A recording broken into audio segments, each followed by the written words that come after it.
Good afternoon. I'm glad to be here. I'm thankful to the organizers putting on such a good conference, introducing us to the beautiful city of Szczecin. I'm going to talk about just laser irradiation of palladium targets. I'd like to recognize my co-workers, my colleagues, Ginger Boydnott, Warren Cadoya, and Marion Blaisdell. So I reported also last year on irradiation of some palladium bars. I'm going to just briefly summarize that and kind of getting into my experimental setup, the procedures. But then I moved into some wires for different reasons that I'll go into. And I do need to leave time for my two current puzzles that I'm working on that I should get some help with. Okay. So this is my, Natalia said her setup was small and it was a room size. Mine is a shelf size, so it's very small. I have a little chamber here for the deuterium or hydrogen gas. It's got an electrical feed-through on the back for the wire experiments, not for the bar experiments. There is the black cylinder at the back. Laser pointer is back here. It is a neutron detector surrounded by some polyethylene. This is a gamma detector that I'm still getting used to. I'm still getting used to both of these detectors, but it's there now in recent experiments. These are my laser sources. Now this blue one, which we'll talk about later, is not currently aimed at the target, but this laser here, it's called a super continuum laser, which I will go into later, is currently aimed at the target. We have a rough vacuum lead down there, some plumbing in between, and the deuterium or hydrogen supply. So I have a target, either a bar or a wire. We try to do SEM and EDX beforehand to try to get a good baseline. We pump it out. I'm going to focus on the bar experiment here for just a second. We pump it out, and then we fill it with 3 bar absolute of hydrogen, and then we put different lasers on it, different intensities, and leave it for several days. Take it out, look at SEM again, and see what we see. So this is in line with several experiments that have been done here, Barrowes and Mateo. I don't know if Mateo's here, but others that have been doing this type of experiment. We did a literature search, found many of these, decided it would be the kind of the subject of our ARPA-E proposal, and so I've been doing some, kind of getting used to this setup and so forth in preparation for working on that proposal. Let's see. Oh, you can't see behind but the leads to the power supply go up to a little power supply back there. Okay, so very quickly, I reported on this last year, but shining some lower power lasers in this case onto the back of this commercially available Palladium 1 gram. And, we got similar to what others have gotten. Well, you can't see it probably that doesn't go, there it goes. Oops. You can't see it in the picture, but there are little explosion events, whatever you want to call them, energetic events it looks like, that weren't there beforehand, they're there afterward. Similar to what others have reported, some new elements. There it is, and we were happy about that. However, so there were some successes there, and we get that in many of our experiments. Some point changes, some things that were not there beforehand. That big black one should have been here, for example. However, there were some failures as well. Well, this is expansion and cracking. The whole bar undergoes a lot of changes. I have a movie I'm not going to show here, kind of a wave of deuterium entering this bar. It's very interesting. It undergoes cracking and other things just from the expansion of the lattice, I assume. We also had some of our experiments be contaminated. At first I thought this is a square millimeter of silicon showed up, as well as these little patches are silicon as well. I could see on the EDX. This turned out to be contamination from high vacuum silicone grease that was not meant to be partnered with hydrogen or deuterium. We think it became silent gas and deposited right there. So contamination. The isotopic ratio seems to be natural on that silicon as well, so we think that's contamination. The problem with these is that, and this became quite a shift in my thinking a while back. The problem with these is, as ARPA kind of points out, and I've thought about it quite a bit, is anyone going to believe these point changes, these little explosions? Is anyone going to believe these kinds of transmutations? And they also had RPE also pointed out the problem with heat. Is anyone going to believe these? Because they haven't over the last 30 years. This has not been compelling enough to the rest of the community to convince. And I looked at that and I said, yeah. Heat's very hard. Maybe I'm not saying there isn't something there, but it's very hard to convince with a heat result. It's also very hard to convince with a point result like this. They say, well, it was right under the surface. You couldn't see it. Something happened, this and that, and that's nothing. So it hasn't been convincing over the years. So I wanted to move to another experiment that perhaps could be convincing. So what I did I was trying different things, but so what I did on this next Palladium bar was to try to get a result that our eyes could look at and say that is unambiguous, is a term Florian likes to use as well. That's unambiguous or irrefutable. That was a big goal, but I wanted to do something in that direction. So on this particular bar, I shined higher power lasers, so 2 blues that you can kind of see up here, 2 blue 500 milliwatt lasers, and my super continuum laser down here. So on the left, I should have said this is backscatter electron image. And then on this middle one, it's a secondary electron image, so interrogates closer to the surface. And this is a 1 kilovolt secondary electron image, even shallower interrogation. So your eyes, we're so good at visual interpretation, you can see immediately that something happened under those laser spots. So that was encouraging.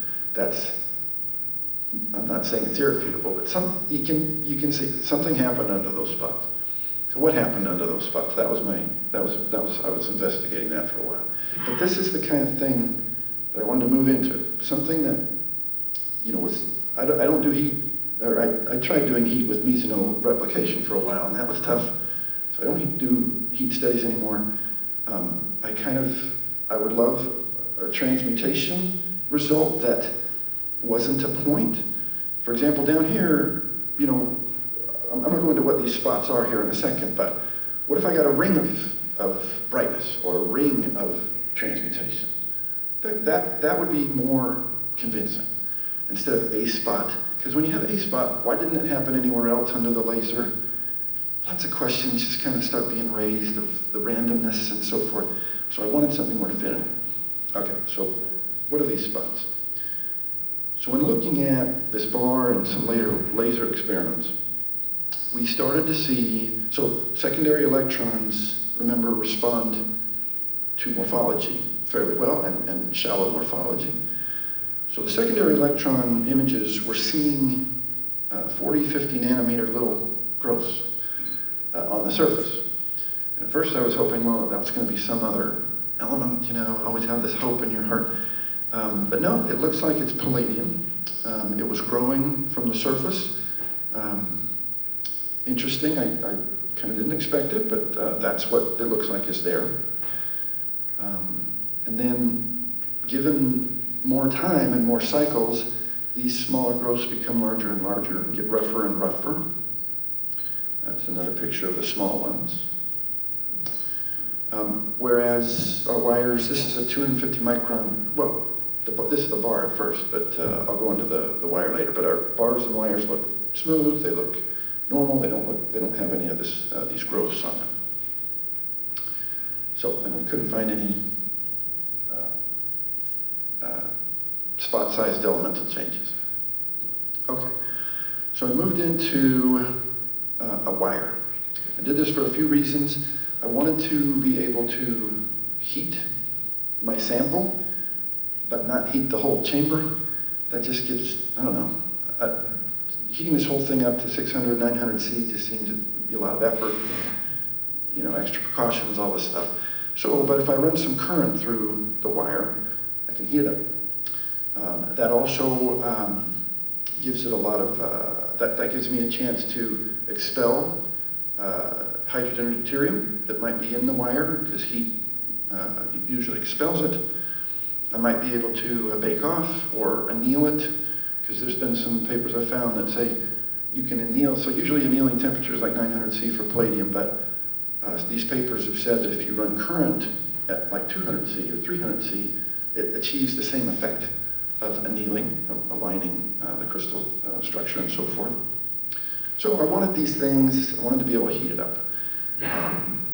And so it also gives a lot of phonon, you know, to the wire, but then the deuterium's leaving, so, you know, are you getting what you want? But I also have the laser, I'll have a picture in a second, you know, shining on the wire. Okay, so then I decided to cycle through, because there's been some reports of, okay, if you load and deload several times, you have some permanent changes and so forth. So I decided to cycle through 10 minutes loading, or lasers and current off, 5 minutes of current, 5 minutes of both, or sometimes it was one and then the other, and then 5 minutes of both. You get the idea. And I would do this for days. Interestingly, so when current goes through the wire from the loading state, pressure increases for two reasons. One is you are introducing heat into your sealed chamber. The other reason is that it's expelling the deuterium. I'll show you some resistance measurements a little bit later, but I think about, my estimate is half of that is quicker. That's probably the deuterium going out. The other half of this pressure rise is slower, might be due to heat. Okay, and kind of later in the game, I realized that Graham did this, you know, one of the first ones to say that palladium absorbs so much hydrogen, 1868 and 9. He was working with, you know, 50 centimeter wires and saw different effects, and Krauss as well, which I'll show you a picture of in a second. Okay, so there's the laser, or the laser, or the supercontinuum laser in this case, on the wire. Supercontinuum laser is a kind of a newer laser that I became aware of. I thought I'd give it a shot, and we had extra federal money that we had to spend at the end of the fiscal year. It starts with a seed pulse, I think that whatever nanometers, 600 maybe, but then the fiber is made so that it spreads out your energy, and you get white light at the end, all the way from 400 out to 2400 nanometers. Each band is mostly coherent. It's a very interesting thing. So I thought, well, okay, if it's a frequency effect, I will get a ring. If one particular frequency was the right frequency, I'd get a ring of something, or on a wire, of course, you know, a local effect. So, well, I bought that laser with that year-end money that had to be spent, and so that's that laser. Okay, that's the supercontinuum. And I would heat it up. This might be 600 degrees, dull glow red. I don't have a good infrared camera at the moment. I'm getting one, a FLIR, that not as year-end money, but someone is not using at the moment. So federal lab has all kinds of stuff hanging around. And there you see the wire. So in my chamber, stainless steel chamber, palladium wire, alligator clips, stainless alligator clips, and nickel feed through. Okay, so kind of to my surprise, maybe I shouldn't have been surprised, but to my surprise, over the weekend when I was first doing this, I'm gonna try to run the right one first. I got some interesting effects. Let's see. Maybe it won't let me run the right. All right, fine, we'll look at the left one first. So it's a little bit hard to see, but the right one will be easier here in a second.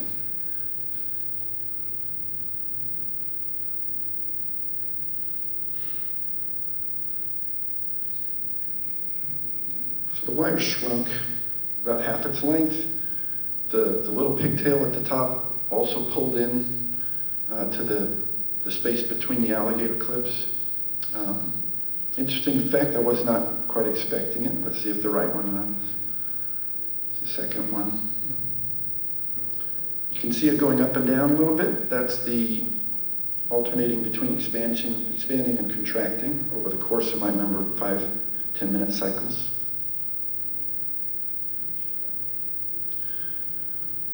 So the palladium is doing something. It's growing out of the hot spots. This was the original bright spot on my bar. It was growing out of where the lasers were heating it. And here I'm really heating it. Now, this was only 200 or 300 degrees in between the alligator clips, but it's growing out of those spots.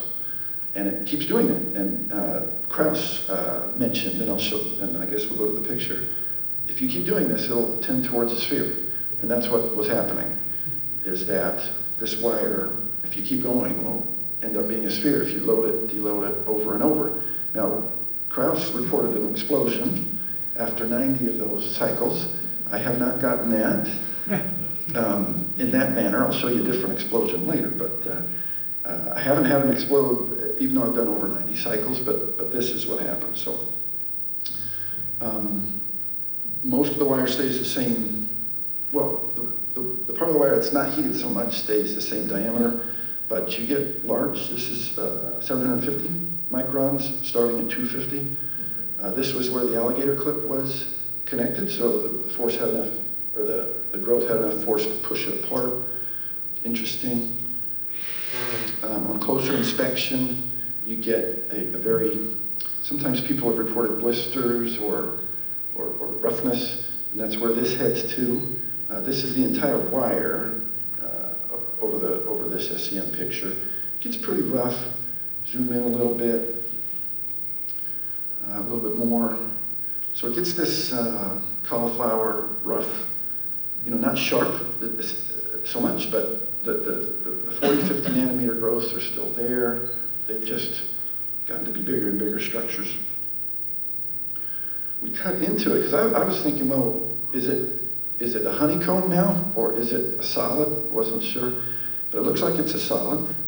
It has a few little, I think that's a little cavity, but other than that, it seems to grow preferentially at the where there's a lot of surface area, probably. So the cavities get filled. Now I did have when my power supply was injecting current, and I usually put 2 to 5, sometimes 10 watts into this wire. 10 watts, especially at first, was enough to glow the wire in hydrogen.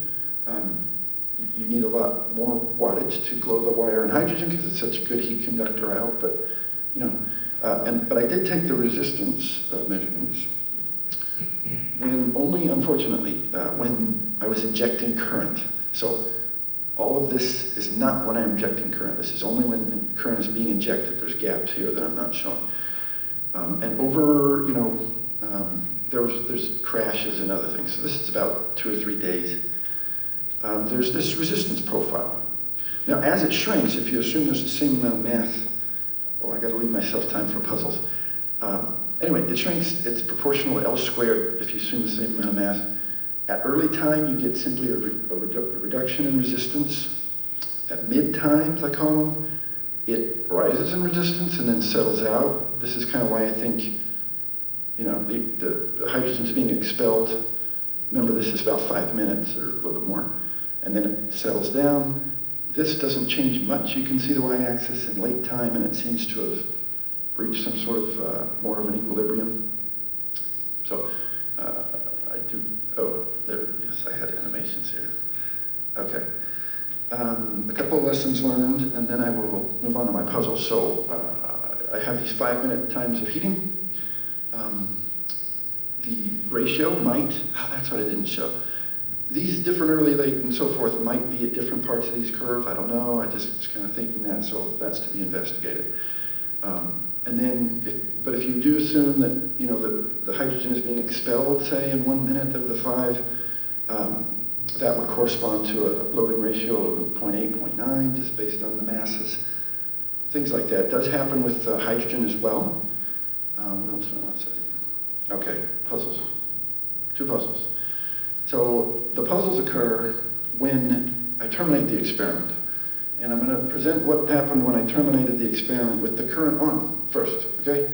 So I would take it to 3 bar to under a bar, like half or so, and then let in atmosphere. And I did this with the, current on.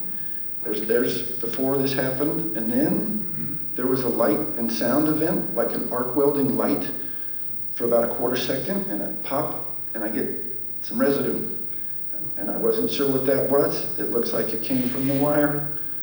But we looked at it, several pieces. It looks to be fluorine and carbon.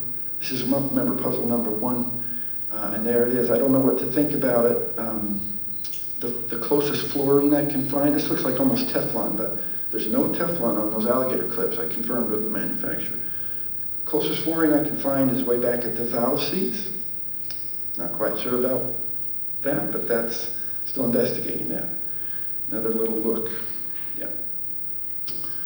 Fluorine and carbon. Interesting thing. I didn't expect it. It scared me actually quite a bit.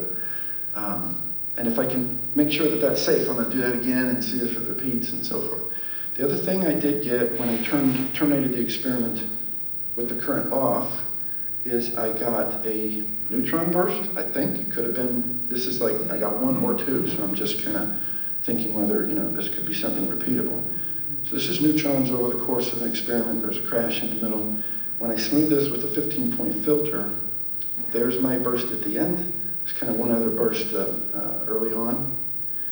But if you look at that, if you zoom in, this is about a 10-second burst, about 3 or 4 times, well, 3 times above background. And there's the smooth one as well. I don't know. I've only done a couple of these, so I need to see if I can repeat these conditions and get a burst when I turn it off. Oxygen comes in. I don't know exactly what I know what I did that this time, so I'm going to try to repeat it and so forth. That's my puzzle number 2, fluorine, and this is my puzzle number 2. So we've gone through all of that. In the interest of time, I will end now. Thank you. I have one question for you. Ben, I have one question for you. Do you know the time correlation between the neutron burst and the phase, hydrate phase that you have been formed? You mean alpha and beta phase? Yeah. Do you have an idea of the time correlation of those two? I don't know what phase that palladium is in. Okay. It looks like it still has grain boundaries. I don't know.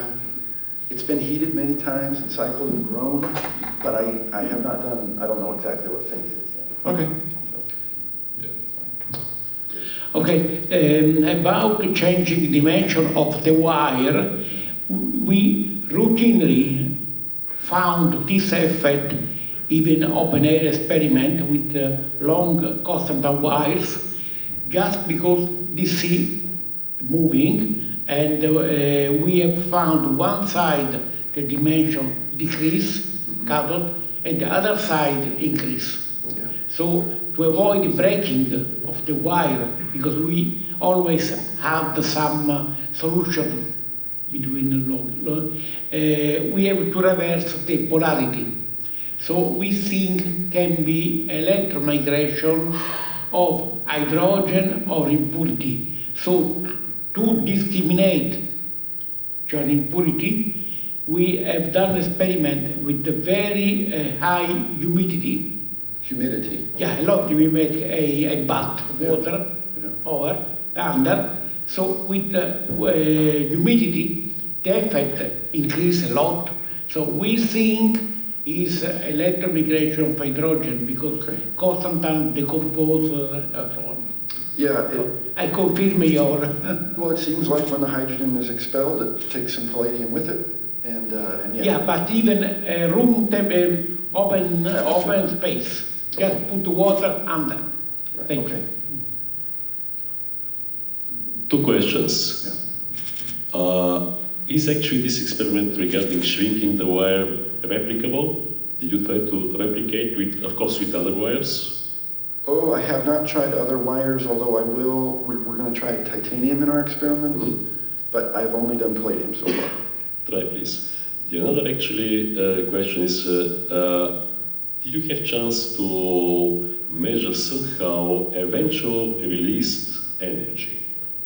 The released energy? Yes, during the shrinking of the wire. Well, depends on what energy you want. I'm not going to do a calorimeter. I just don't think I'm going to do that. But I do have the gamma and neutron experiment, or detectors. So if that energy comes off, and I did not have that in these experiments, but going forward I have those detectors. If I get that energy, hopefully I'll see it. No, I'm talking about the measuring of the change of the temperature, because apparently the temperature changes. Okay, right. And it is the things, it means the heat. Yes, measurement. I read about that. So CRREL also reported when they hydrogenate their wire, or well, they were doing bars, and then you let oxygen in, the recombination, right, creates some heat, and he put it near a thermometer, there's heat. Yeah, I need to get my FLIR, this FLIR camera, get stills and videos of these kinds of things. Thank you very much. Yeah. Hi, Ben. Thank you for your very fascinating presentation. I just want to make sure you're aware that there have been several compendiums of exploding conductor research. Familiar with them? I've heard more than read these things, and so... Okay, afterwards I can hook you up. Yes, with them. I've got 1 or possibly 2 volumes of these, and they go back to, I think, 1950s, 1960s. Yeah, Krauss reported one exploding on him, so yes, I would love... Hundreds of pages. Yeah, good. Hi Ben, thank you for your talk. Specifically again to the point of the explosion, in 2019 we used HHO gas from a Mars vibrator electrical system, and we placed that on titanium, which both the HHO is known to contain free protons, and the titanium obviously is something that absorbs hydrogen isotopes.